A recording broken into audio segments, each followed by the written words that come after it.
Welcome everybody to our latest Boardwalk talk, forecasting versus foresights. What is the difference between them, where we see the future, and what both are most useful for when we're looking at trends, consumers, etc. I'm going to go ahead and turn my camera off since we're recording, and then we'll be back on and to answer questions at the end.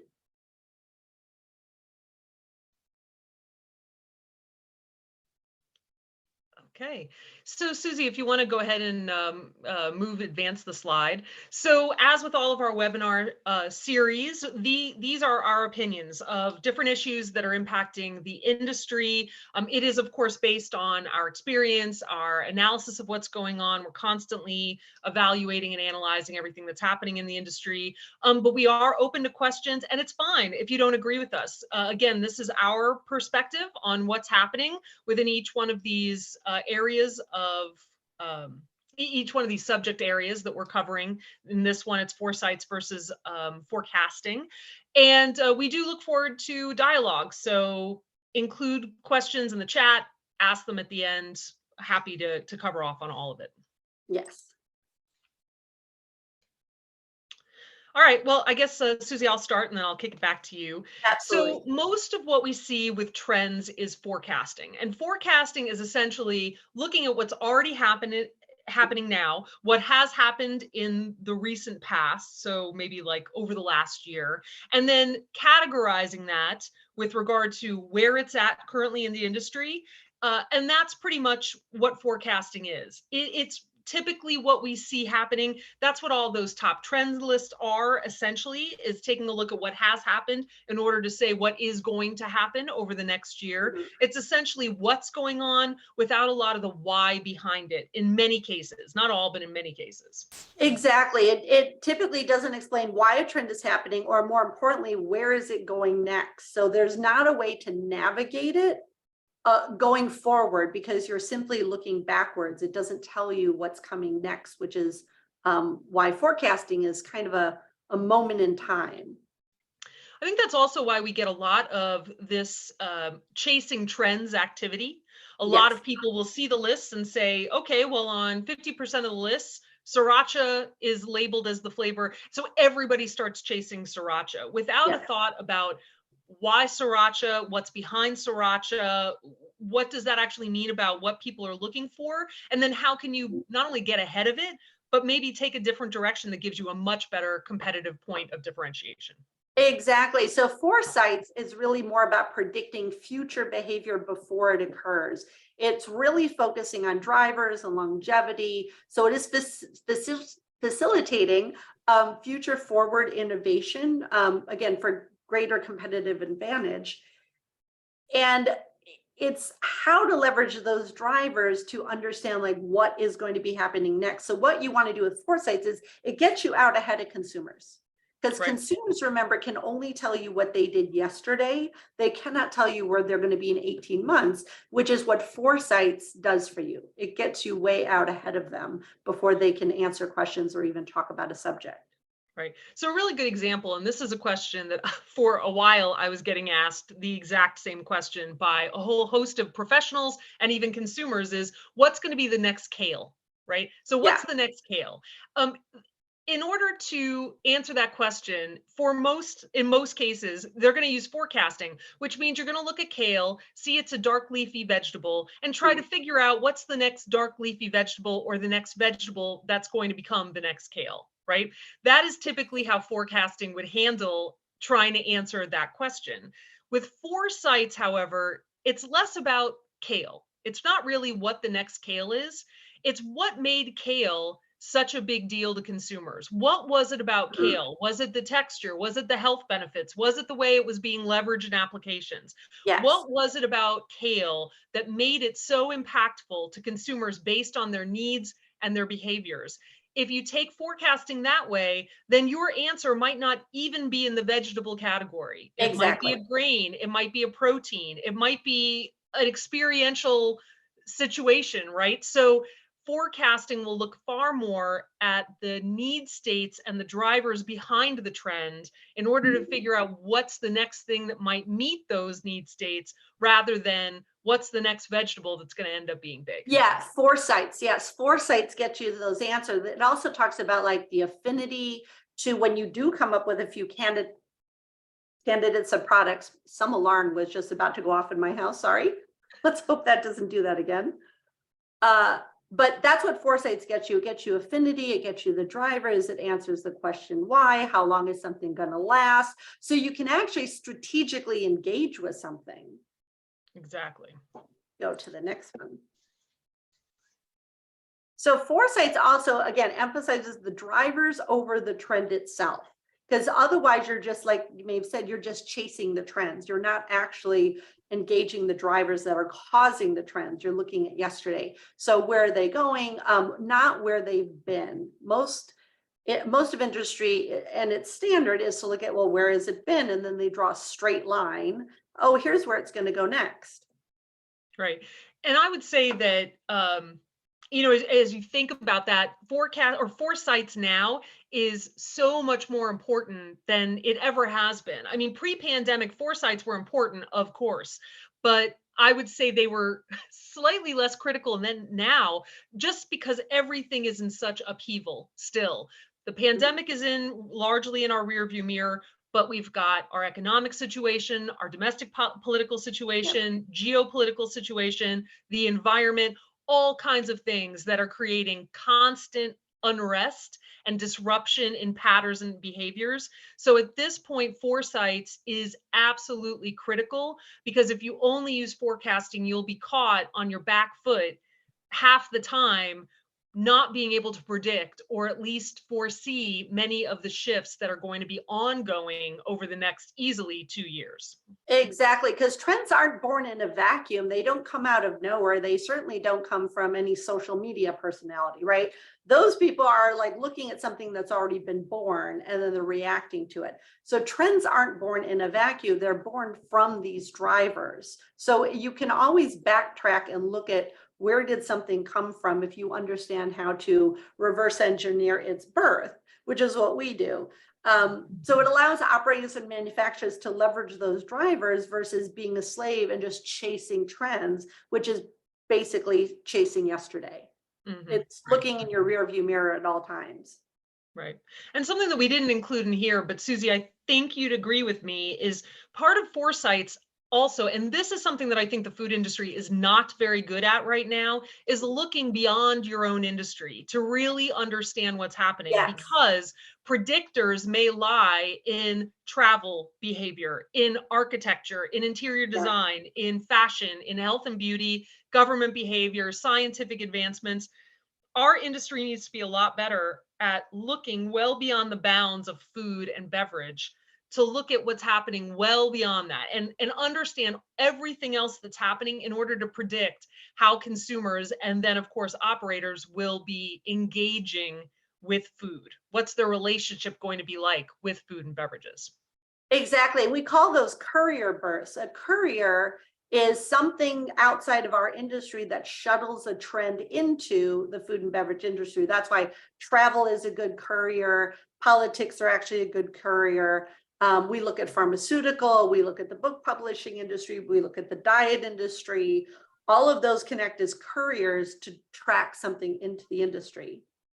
Well, and that's true even of, again, geopolitics, right? And Susie, Yes. you and I have talked about the impact of the war in Ukraine on interest of not just Ukrainian food, but quite frankly, even Russian food, simply Yes. because people face an onslaught of news and their awareness of those two countries becomes heightened, even if their perception of Russia, in many cases, not all, but in many cases, will be more negative than it was before. It's still an increased awareness. It's the same thing that we saw over the Yeah. last few years with the Middle East, right? Not all the news coming out of the Exactly. Middle East was necessarily good news, but the Yeah. more you hear about areas, the more you're aware of them. It starts sitting in the back of your mind. And even if the news isn't positive, you will start being more conscious of options that come out of those areas. Exactly. Bad press is still press, Yeah, right? So it still draws attention. exactly. I love this one. So, and Maeve, this is actually yours. Many forecasters are advocating Right. versus analyzing trends. And that's how sometimes something can go sideways and become a larger interest than really it has a backbone for. So advocating is really enveloped in cheerleading. So a forecaster cheerleading for a trend, not looking past today. And it's not critical of the trend to engage or not to engage. It's simply positive, like it to advocate for the trend. It also puts in confirmational bias, whereas Foresight takes out confirmational bias. Right. So advocating versus analyzing, you have to be very careful of who's telling you something and why are they telling it to you. Yeah, I would see this, in my own personal opinion, as an extension of the biases that we're seeing across media and across data analysis in general, where there is a huge amount of confirmational bias. We're seeing that in the news. We're seeing that obviously in social media. And I think that that is now seeped into food forecasting. A couple of really Yes. great examples that have happened recently.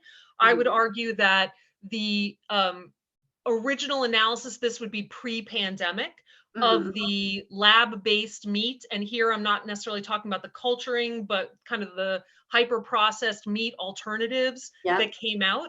There was a lot of advocating that there were as many trend analysts who got caught up in the hype and excitement of this new product that they weren't really analyzing or foresighting what this meant to consumers and how consumers were going to react. There's always that initial honeymoon period for any trend where everybody gets really excited about it and they don't really think about all of the different issues. Well, now we're seeing, if not a collapse in that market, then certainly a significant softening and a lot of issues that if you were foresighting, you would have seen certainly around the pandemic inevitably impacting.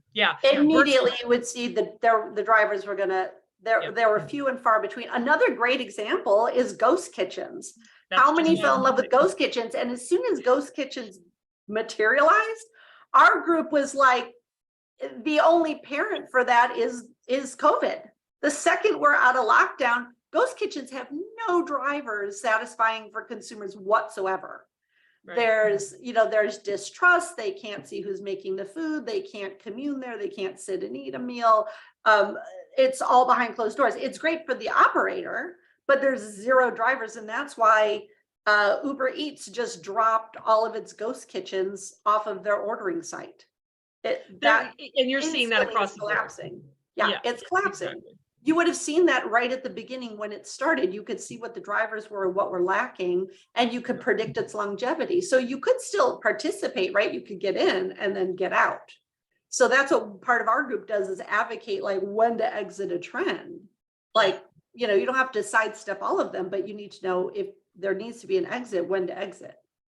Right. And even, is it time to enter now or is it time to enter later? So it's not that they're negative. And the reality is that these lab-based meat alternatives are not ever going away. They will evolve, they will shift, the formats that they're offering will change. It is inevitably going to be part of our food system, but what that's going to look like, how it changes in order to better address consumer issues and concerns and needs, that's what you need to keep in mind. So none of this is saying that's bad, that's no good, don't, ignore that. It's just think about what the challenges will be, the lifespan, to Susie's point, the longevity, and the ebbs and flows that will inevitably occur with many, if not most or all trends. Yeah, and also some may have a glass ceiling. Like the faux meats have never gone above really 2%. They're hovering below 1% in many cases, depending on the area of the market. So you have to also know the size of where something can go. Right. Again, you can enter it, you just have to know what is that size of the prize and who are you targeting. Right. So that brings us to forecasting again versus foresight. So what we think of forecasting is you're recording a moment in time. You're looking at yesterday and you're like, okay, here's where all the numbers are right now. Here's what consumers are saying. Here's what the sales are saying. It's looking at a moment in time and then drawing a straight line from there, say, okay, well, here's where it's going to be in 5 years. But it's based on the past. So it's only looking at a moment in time. Right. So if you were looking at the video, however, it would be a much different situation, right? So here, Vince Vaughn, I think many of us have probably seen this movie. He's holding a champagne bottle from what you can see. Is he going to open it? I think most people would predict he could. He could end up dropping it. You know, there are a lot of, with this many data points, right? All these different people in a room, with only a still shot, you have to make a lot of assumptions, or you've just got to take what's happening in the picture as fact and reality. So if you go to the video, however, a lot of stuff is happening, and you'd never be able to see Owen Wilson sneak in there with his own bottle, right? So Exactly.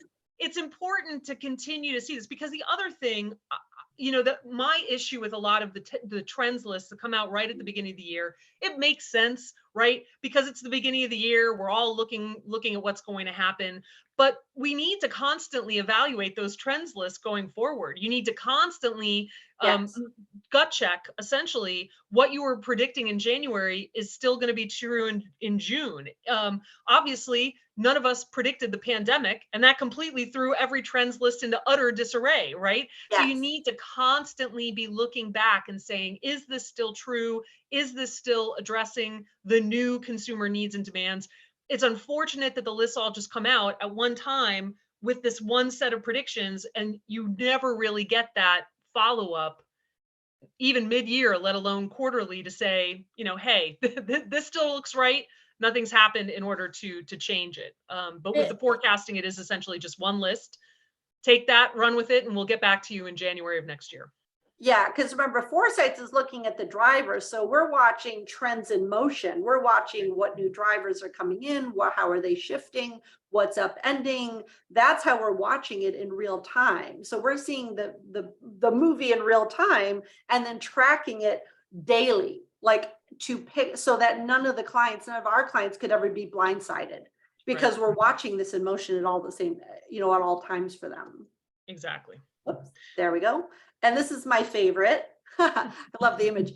So for those of you who love AI, I hate to tell you, AI is basically forecasting on steroids. You're still looking at the same, you're looking at the past, you're looking at maybe more than you would normally, but you're looking at surveys, you're looking at sales data. But AI still, it can't cross-analyze topics. It actually breaks the systems. It can't predict the future because it doesn't know what it's looking for going forward. You can't program something to look for something that doesn't exist yet, right? That's where the human element comes into it, to watch the drivers. So it's doing things a lot faster than the human can, but it's still linear. It's still forecasting, but on steroids. So you're still looking at the past, drawing the straight line to guess at what's coming in the future. So when you ask AI to come up with the next new flavor for you, what it's doing is it's looking at all the flavors that are there, just like you would. You're looking at past menus, what's on retail, and then it's making a guess. That's what it's doing. It's no better than the human. It's just moving faster. Right. Yeah, we could talk about AI for a long time. There's a lot of really interesting, if not slightly disturbing, things happening with AI. Yes. Yep. So we wanted to have an example. I know we've given a couple of examples through this, but one example would be creating a cocktail, right? If you were to create a cocktail based on forecasting, you're looking at really what's already happened. Granted, you might be excluding certain elements, right? So let's say you want to create a trend forward cocktail. You wouldn't necessarily look at well-established chains. You wouldn't necessarily look at big brands that have already brought products out into the mainstream. You would, let's say, segment the data for fine dining restaurants, right? So you are eliminating certain options, and you are trying to be a little bit more specific in what you're analyzing, but you're still already looking, or only looking at, what's already happened with fine dining. They've already done it, right? Yes. So trend forward is only going to be so trend forward because those who are truly just inventing things based on their perspective and without any of the data that many of us in the industry use, they've already done it, right? Yes. So you have to go back, and you are basing it on what's already on the menu. whether or not that makes sense to you, and then move it forward from there. Whereas if you're forecasting, and Susie, I'll let you take it from here. Yeah, I was going to say cocktails, like so many base it on yesterday. They look at menus, they look at retail products, they look at who's in the media doing what. That's basically making a cocktail based on yesterday. So cocktails based on tomorrow, you're not looking at those items. You're looking at the drivers. You're engaging the drivers to then come up. So it's an entirely different space you're looking to for ideas.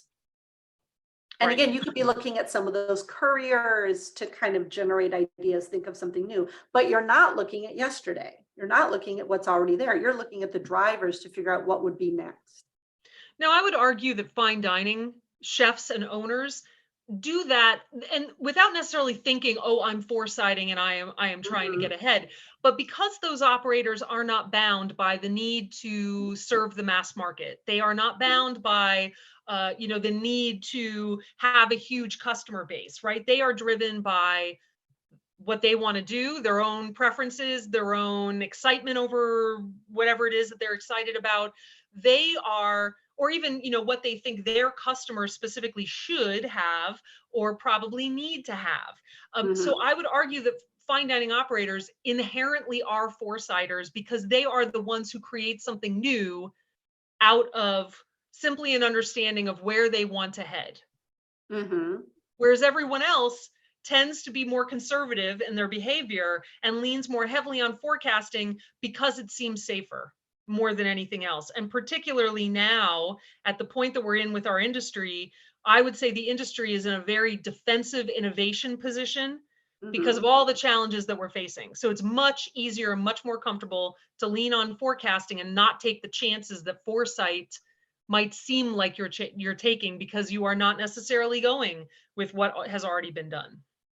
Well, and I think with fine dining, the danger though is if they don't know what the drivers are, but they're inspired by something, they then don't know the longevity of it. No, Like they absolutely. could absolutely have a fabulous idea, no doubt, but they won't know, is that going to be 6 months and that's going to disappear? Or is this like a 5-year thing they've hit upon?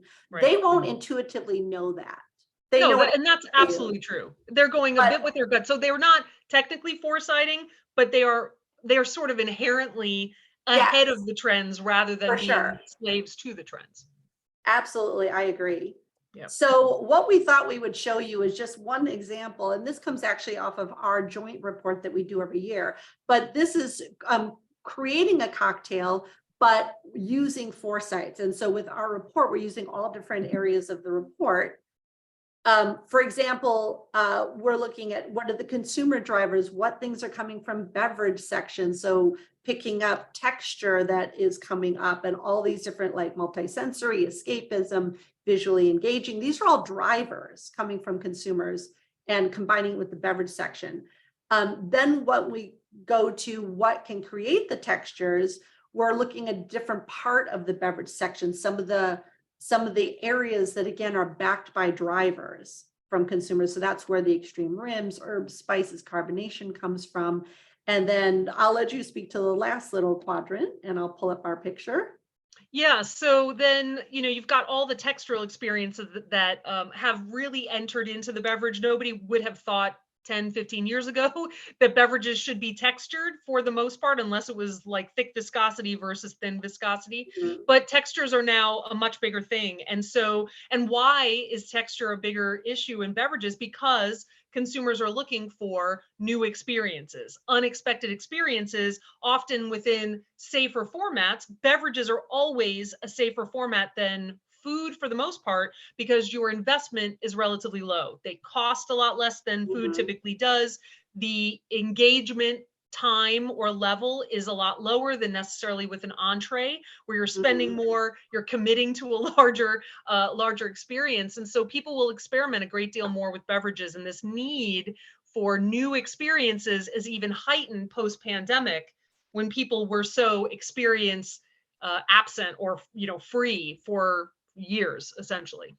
Exactly. And so what we came up with, again, starting with the drivers and then going into the textures and the experiential piece of it, is this fun little drink we named Jamaican Jellyfish. And so it's a non-alcoholic beverage, dispensed from but a vintage dispenser. So that brings in nostalgia into glasses dressed with colorful jellies and infused ice cubes that dispense glitter as they melt.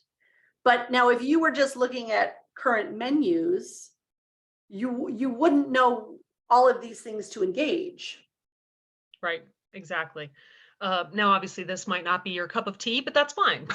Inevitably, it would be somebody's cup of tea. But I think Yeah. just in closing, that the whole issue is being critical of the information that's being supplied, thinking not just about what the next kale is, or that kale, or whatever it ends up being that you're looking at is growing, but really thinking far more about why. Why is that growing? What drove that to be so engaging and so relevant at this time? And what might that say about where consumers are heading, what they need, and where the best holes are for you to essentially, address with your products in order to be far more competitively differentiated, which I think in the industry right now we're seeing less of because of that defensive innovation position. Yeah, exactly. And it also goes beyond, like, what is on the menu now, what was on the menu yesterday. It's tapping into beyond surveys and beyond sales data. You'd be looking at experiential drivers, psychological drivers, behavioral research. All these couriers that trends could come from outside. Trends can also come from within, but other segments. So something could be born in the cocktail scene and move to the dessert scene, Or and you vice would have versa. to be aware that that could happen, Yep. right? Um, and so even in your segment, you don't want to just look at your segment. You want to look at all the other food and beverage segments around you, Yep. because it could be influenced from there. Something can move into your territory, or you could be the first, if you wanted to be the first, to engage that. Right. Yeah. So with that, we appreciate everybody's time. We're going to turn off the recording to answer questions, but thanks so much once again for attending the webinar. Hold on.